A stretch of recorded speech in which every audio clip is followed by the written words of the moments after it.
This program is available on ESPN2 HD. Travis Pastrana, already a household name on two wheels, is making the move to four. The defending X Games and Rally America champ has a target on his back. His title defense starts right now.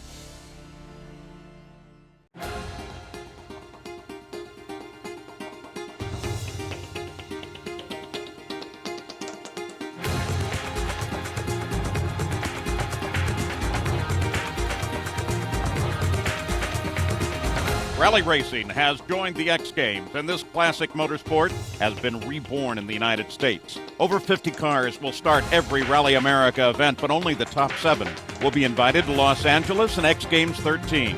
The road to glory starts in Lewiston, Michigan, at the Snowdrift Rally.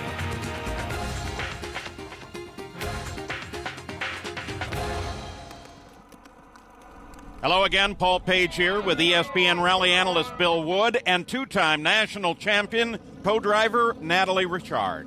Thanks, guys. Yeah, I won this event with my brother Pat in 2005, and winter rallies are actually my favorite surface to compete on. This is a great time of the year. There's 50 teams here, the cars look great, the drivers are optimistic, and so far, everyone's still a winner. But that's not going to last for long. First on the road are Paul Schwanier and Mark Williams. Paul Schwanier, or Thumper to his rally fans, is a 7-time national champion, 6 in a row, 43. He's coming out of retirement, prove he's still the fastest to qualify for the X Games. His car is a Hyundai Tiburon, and calling the notes is co-driver Mark Williams. Paul was born and raised in Vermont, so it's no surprise that he loves racing in the snow. Let's take a look at the Snowdrift course. We're in northern Michigan, Monroe County to be precise. Paul's Snowdrift is a 2-day event. The teams will cover 17 special stages, totaling 125 miles.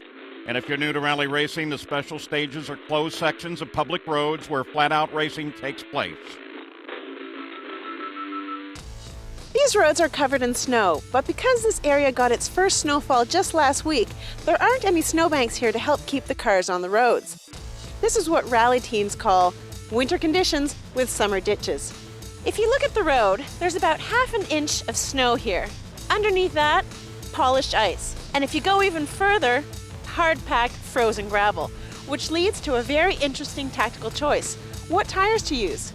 Different drivers, different choices. First rally of the year, baby. First stage. Game over. Next up, Travis Pastrana in the 199 Subaru. Remember, we don't allow studded tires in Rally America events, so choosing the right tire compound and tread pattern is the key. Travis, just like Paul Schwanier, has chosen Michelin C5 snow tires. It's a really narrow tire with an aggressive tread. They kind of cut through all the snow and get down to where they can find traction. You can see how slippery it is. The drivers are taking it a bit easy at the start, just trying to get the feel of the roads and the pace.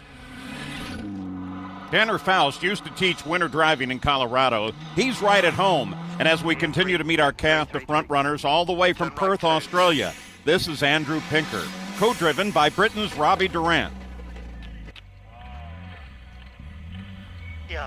A driver much more accustomed to the snow is Canadian Andrew Conry Picard. There he is. He won here last year. He's got a brand new Evo for 2007. Slow Boy Racing are the backers. All these guys are in the top open class machines developing 300 horsepower or more. But Latvian ace Otis Dimiters and co-driver Alan Ockwell show them all that you don't need the big power on the snow. They're the fastest over the first 3 stages. The 2 leaders started back in the field, and they were both running Yokohama Intermediates. The track was getting faster, but the tires were right. Tell me how the rally's going for you so far. You're obviously doing really well because you're in 3rd place. I have never been so nervous starting a rally because it's the first rally of the season. But we got a puncture a few miles in, and so I was thinking, oh no, all is lost. And luckily, it only cost us 12 seconds. It may be a surprise to some of the top drivers. Otis Dimiters is leading the rally. I'm speechless. I think the slow is fast in these conditions. My co-driver Alan tells me, just don't think about anything. Just drive like you're driving before. Just have fun. So that's what I'm trying. I'm trying not to think so that we're leading. Yay! Driving on the ice is something that you learn over time. It is very, very humbling. I think it's very difficult to know how slow you have to go in order to go fast. If you're driving to where you think you're going too slow, you're probably right about on. In the ice and the snow, you turn the wheel, and the car will turn, but it's going to take you a lot longer. You have a scarce, small amount of traction or grip on the ice, and how you choose to use that is ever so important. But one of the secrets of winter driving is to kind of test out the road before you hit the corner.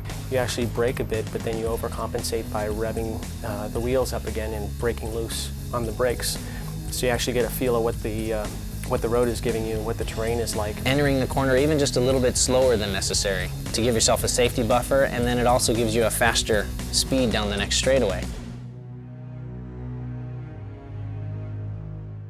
I'm constantly looking in front of the car and down the road to see the conditions and how they change and where I can find grip. Because not every corner is the same. It could be black ice, it could be deep snow, or if there's a little bit of dirt or something had kind of gone through, then maybe you got a little more traction there. I've found that any time you're going to gain is offset by the very distinct possibility you're going to find that icy patch. Every corner can be different because of where the sun has hit the road, or if it's warmed up during the day and gotten cold at night. Like, the conditions constantly change. Picking a good line and always just kind of taking a little bit more conservative than you think. My lessons learned from last year in the snowdrift to try and do better this year is not to crash while in the lead. The crews faced 3 night stages before the end of day 1, and Pastrana was on the attack. Despite not having his full set of driving lights, the defending champion opened up a lead. Cameron Picard was pushing 2, closing on Travis.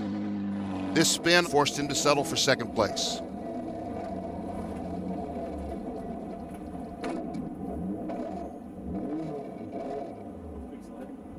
The final stage in deep snow was won by the hard-charging Aussie Andy Pinker. Long crest over 70, 20 left 4 minus.